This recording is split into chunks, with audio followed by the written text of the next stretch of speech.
Beer Taino Light Lager has a crisp, refreshing Caribbean-style flavor. Boricua Craft Ale, full-bodied flavor for the true beer drinker. Stop drinking beer water.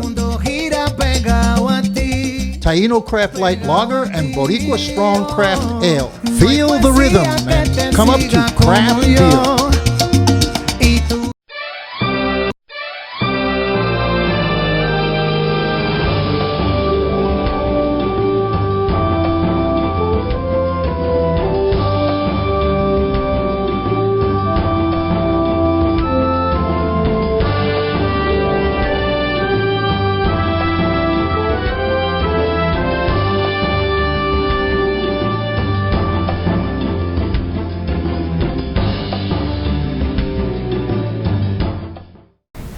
Welcome, Senator. I'm here with Senator Victor Torres.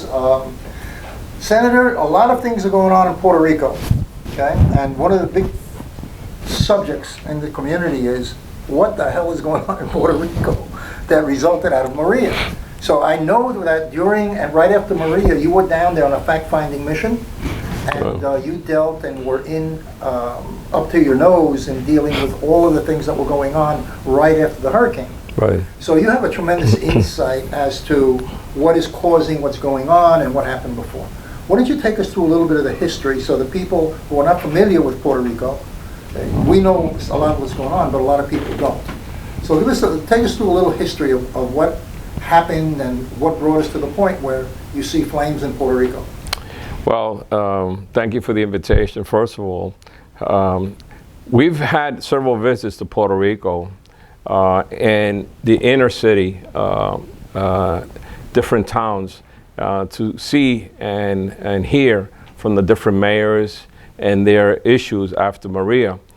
And we started from Ponce, and we went to Villalba, we went to Ay Bonito, we went to La Piedra. We went to several locations that we were hitting with mayors and talking to them on what was the issues, what were their hardships. And most of them, the complaint was that they weren't getting any funds from the federal government, FEMA especially, and that the infrastructure, they had to bail out and use their own budget money, which is very scarce, in order to fix the damages and people to have a little bit more living quarters and structure and their schools. So there was a lot of issues going on at the same time. But with that said, it was always how was the supplies being distributed, and how was their the cleanup of their roads. We found out that it was done by themselves. They the ones who clean up and open roads into their towns, into their cities, to make it happen so that people can go back and forth and get la ayuda. As you know, the electrical problem is still not at 100%. It's still issues down there. And they managed to put generators out in certain locations to keep the electricity going on for their constituents. Unfortunately, there's been many issues dealing with the federal government, and starting with the President of the United States and the lack of getting the money to Puerto Rico. And as you know, the tax package that they passed was supposed to supplement, I believe it was $18 billion short of what Puerto Rico was asking for, of the $90 billion, and to get them back to get some of the work done.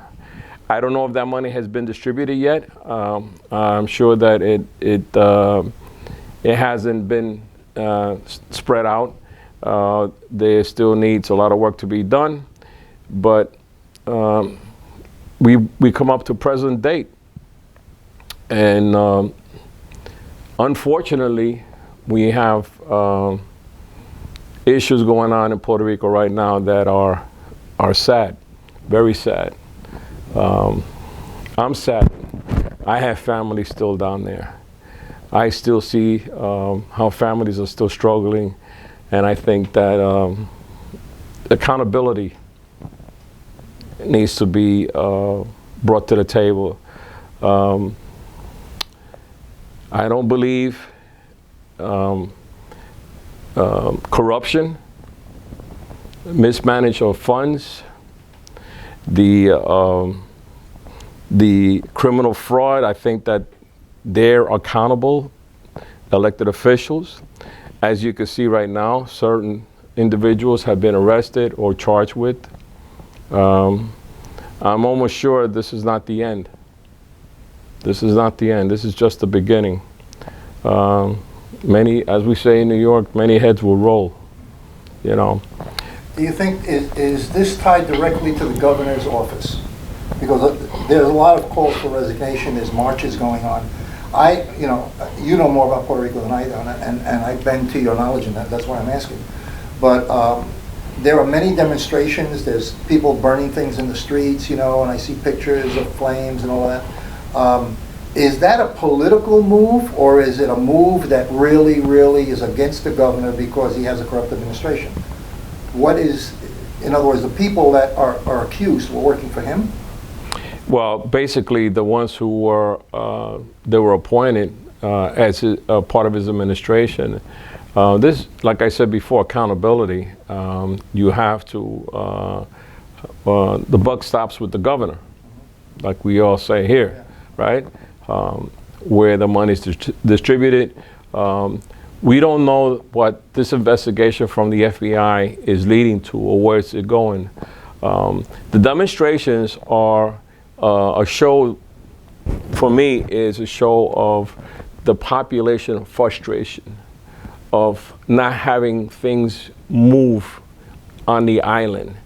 They're like stagnant, like they're being held back, and they don't see the administration moving in a direction that Are you talking about the governor's administration or the Trump administration? Both.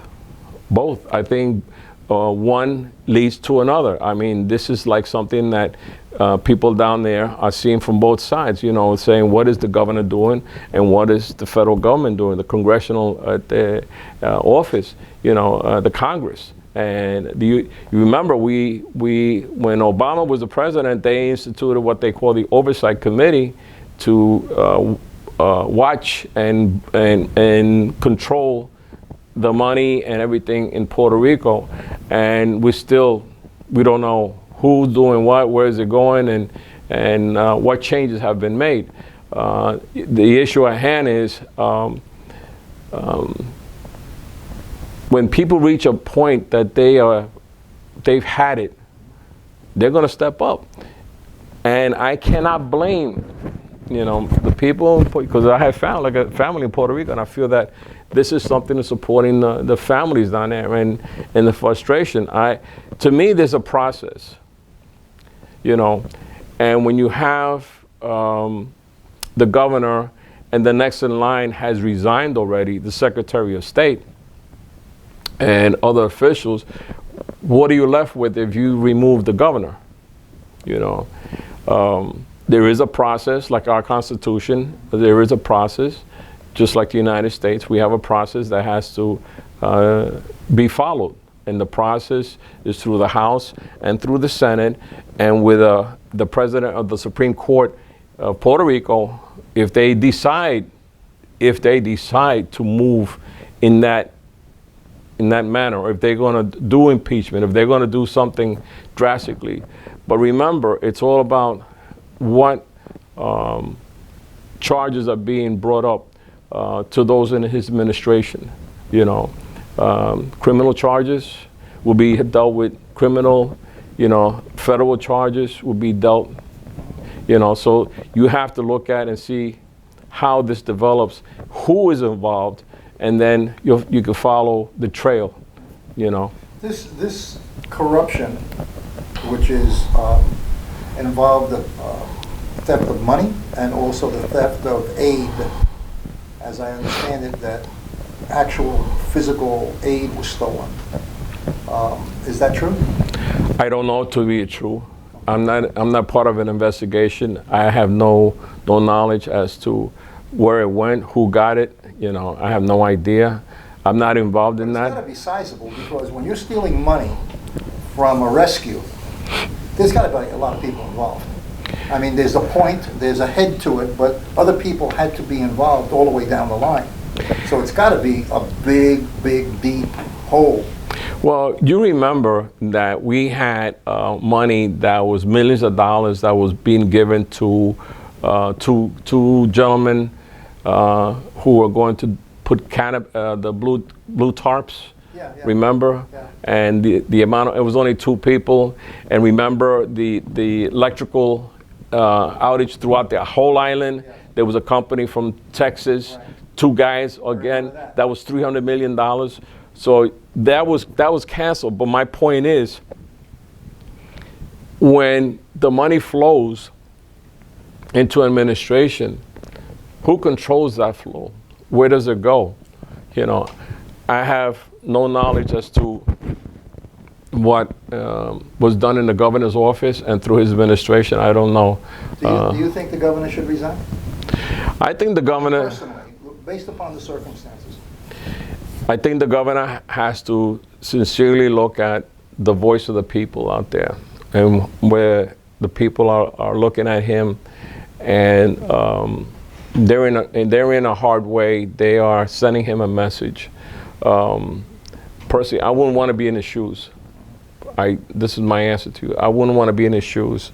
It is something that it's sad to see what has transpired now, and this is not the end.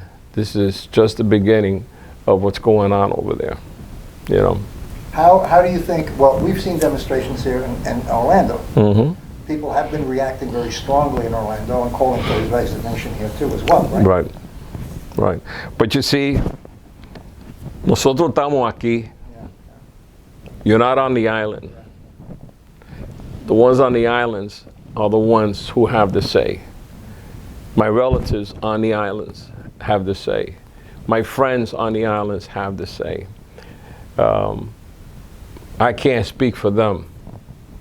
I can have my opinion, and they have my support totally, you know, but they have to realize that there is a procedure to everything, and the procedure is by law, you know. Like I said to you before, the governor, the next in line, he's vacated. So who's left? From what I understand, it would be the Secretary of Justice. She would be the one next in line in succession. But when you call for somebody, you know, I always say, follow the trail, follow the investigation, wait until the final end of it, where it says, this is what happened on this person's administration. He's going to be accountable for it, you know. And we that live here in the mainland, we have to look and make sure that we observe and support our families, and make sure that those that we know who are in government, who are senators, who are representatives, that they need our help or assistance, we're there for them as well, you know, in whatever capacity we can help them in. I don't like to throw stones. I'm not a throne thrower. You know, tiro una piedra, because nobody is perfect in this world. You know, that's right. You live in a glass house, you'd be the last one to cast a stone, you know, and this is my point. People do things, and it could come back to haunt them. And then, as big as this is, and it's like a stone or rolling, and it's picking up momentum, and it's picking up more people, and so you start to imagine, how many more are there? There's got to be a lot. It's got to be. For something like this, it's got to go deep. It's gonna. You know as well as I do. It's something that you can't answer it today. You have to wait until the final outcome of this investigation by the FBI and whoever else, you know. And let me tell you, people have a tendency, when they get caught in a situation like this, they'll say, "Oh, I'm following orders. That's when the FBI, whose orders? Exactly. Whose orders? Is it verbally or is it on paper? And that's my point. That's my point. Well, Victor, thank you so much. We're out of time now, right? So we're going to cut off at this moment. Thank you for letting us come into your office and discussing Puerto Rico. And we'll do follow-ups. You know, as this thing goes on, because like you say, it is going to go on. Oh yeah, no, this is just beginning, and it's sad because I've been, as representative of the majority of Puerto Ricans here in the state of Florida, my heart has always been with the community, with the folks coming here, sadly from the hurricane destruction and picking up their lives, and they're here, they're working hard, and I just feel that everybody has to calm down and, you know, hey, let the investigation process continue. Let it flow. Let it flow. And wherever it leads, then they have the Senate and they have the House and they have the Supreme Court in order to, they have already constitutionally how to come to a final end, you know, whatever it is.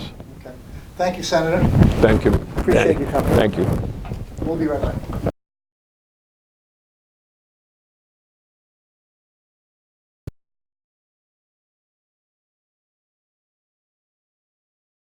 So I would recommend that you contact your local law enforcement agency.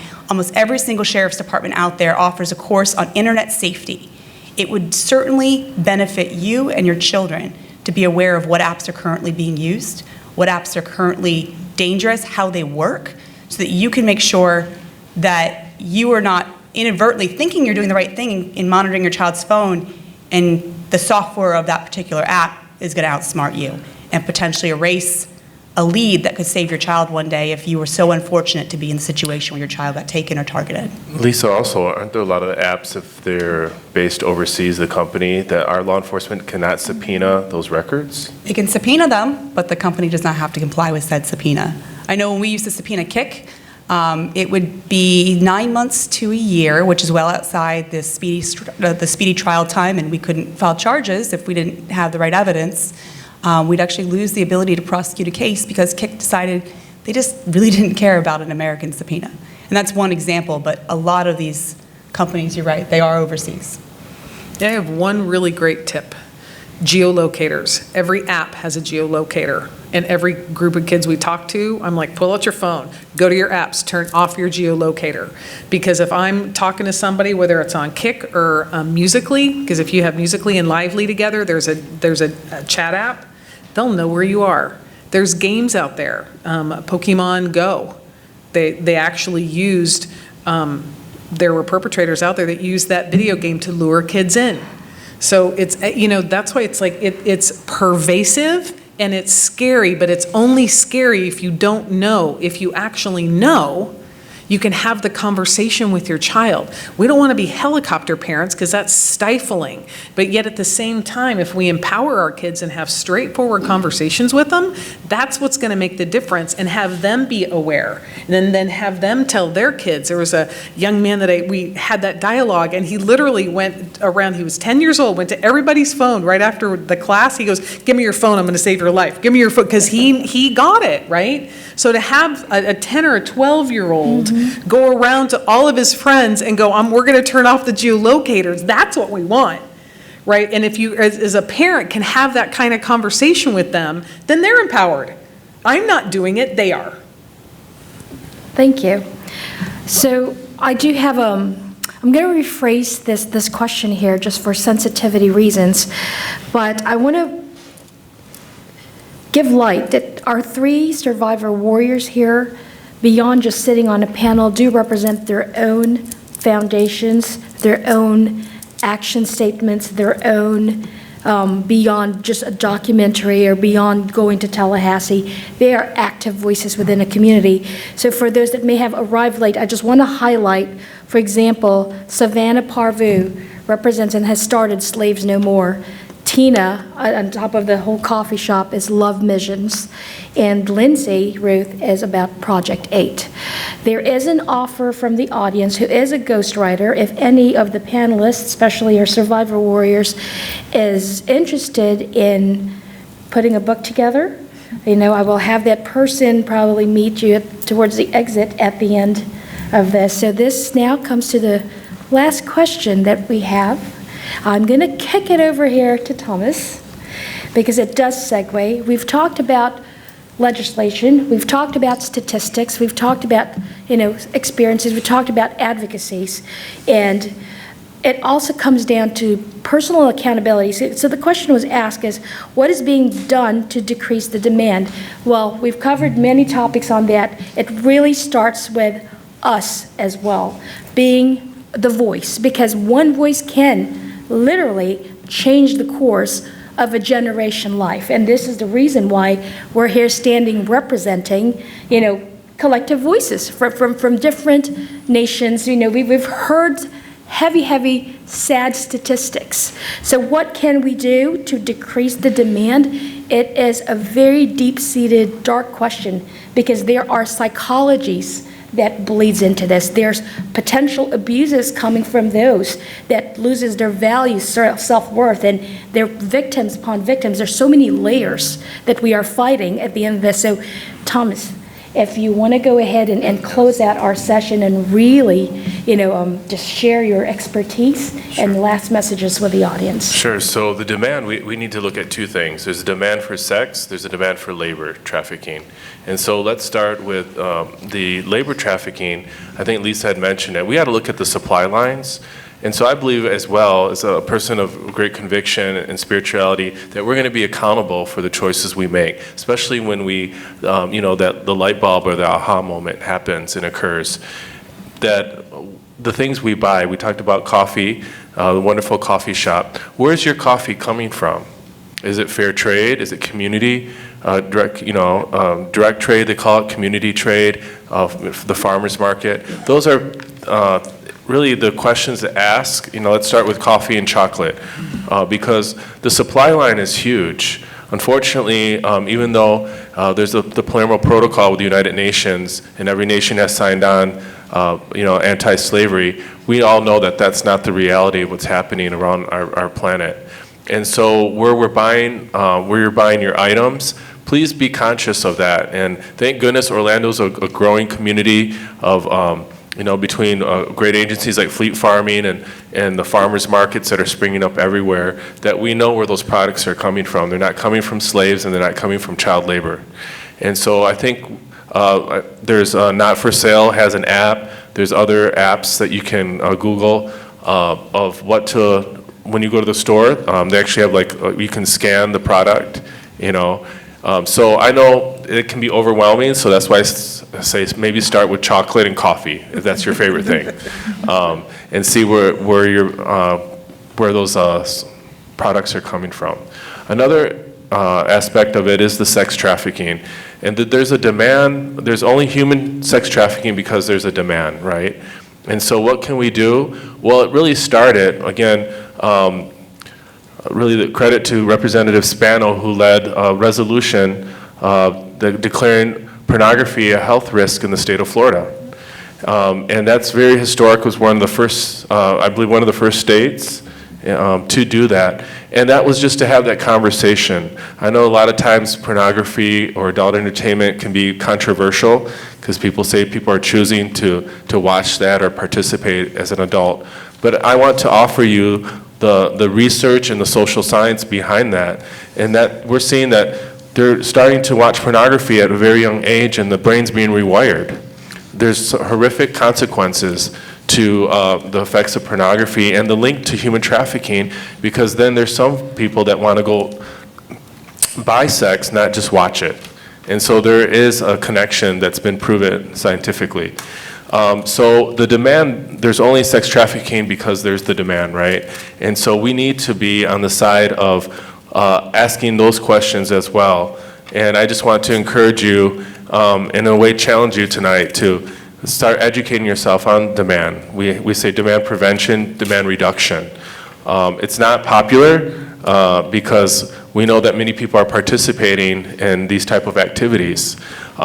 You know, the FBI was, when I first started working with them in their Innocence Lost program here in Florida, those first beginning years that I started working on this issue, they would state that there's a demand in our community, right, to have sex with children, to buy sex, and many people could not believe that.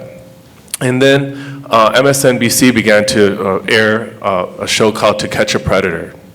And that was not human trafficking, but it was parallel to show us that there's a demand in our community, right, to have sex with children. They would pose as a 14-year-old girl or boy, come to my house, my parents are not home.